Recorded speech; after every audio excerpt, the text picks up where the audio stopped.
night? What were kind of your thoughts?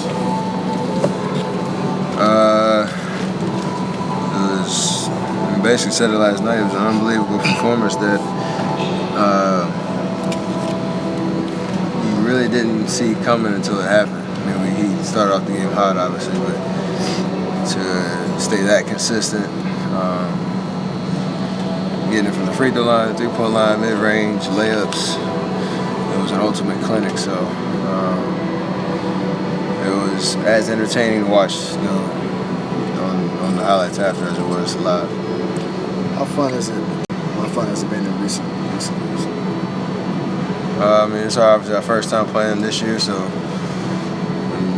new 4-game journey against this team. But we have obviously a history that we play in the division, year after year, and we fight for the same goal of not only winning division but playoff seeding and coming out of the West. It's been a nice little back and forth, and they're obviously playing well this year, so it's going to be a tough challenge for us to get a win on the road against a good team. Is there any more spice to it? Is now down there. Kevin has some history with them, and he's on your side. Is there any more?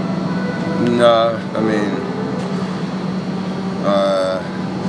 they could be a team down the road that we need to get through to get to where we want to go, and they probably see us the same way. So it's been like that since we both kind of became playoff caliber teams over and over again, 4 or 5 years ago. So just tomorrow's a regular season game that will test us on both ends of the floor to see if we can execute like we did last night on offense, but then defend their high octane offense as well. When you first came into the NBA, Warriors Clippers didn't mean a whole lot. At what point did it start to happen? Because it was before you guys met in the playoffs. It was already there. Remember when it started?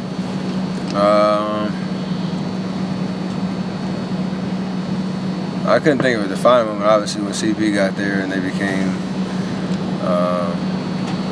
a different, or the organization took a different turn for the better. Obviously, it was probably that year, the first year we made the playoffs, because the records were a lot better than they usually were, and there's a little more excitement around the new up-and-coming teams. But I don't know if there's a defining game or anything. It was just two paths kind of merged or elevated at the same time. What did you guys learn about your playoff series? You guys were playing a little bit shorthanded, took them to 7 games, and were right there at the end. What did you take from that series, and what did you guys learn as a team?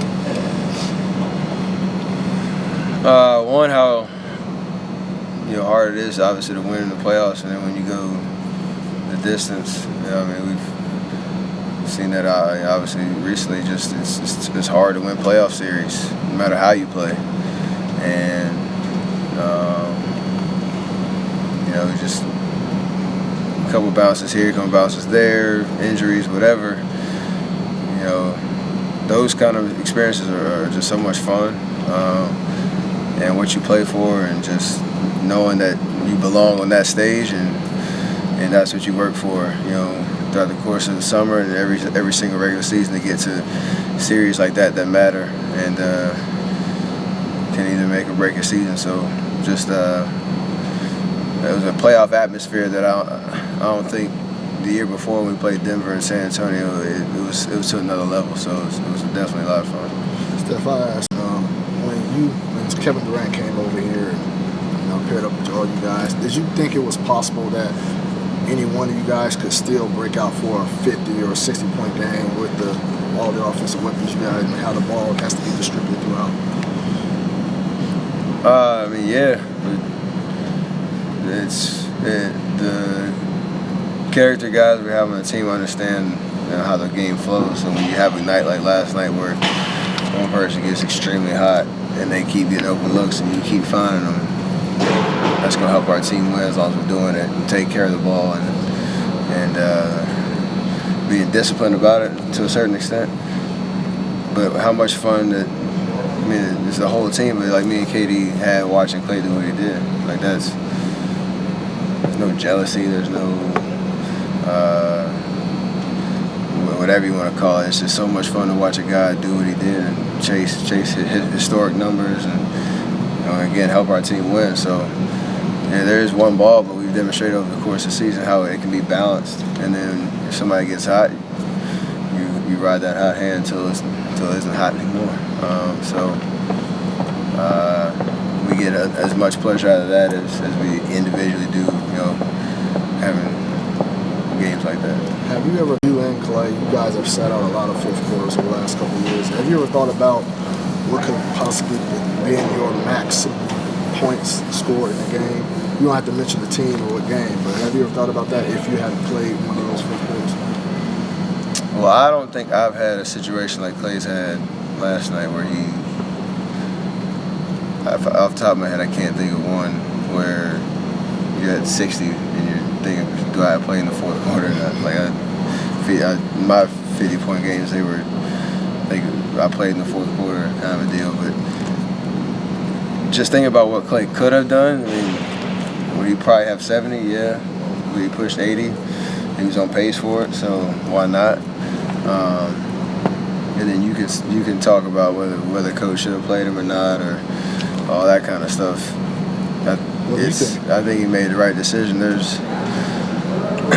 It's just the basketball guys. He talks about it all the time. You do the right thing in those situations. You're up 30 and you're thinking big picture about what we're trying to do this season. I think it's pretty much a no-brainer. Obviously, the fans and even us to a certain extent wanted to know what he could have done, but you don't risk. The 30-point lead, you do what you would normally have done if you had 20, 25 points, but it's just how it goes. But I'm sure he'll be in that situation again. All right.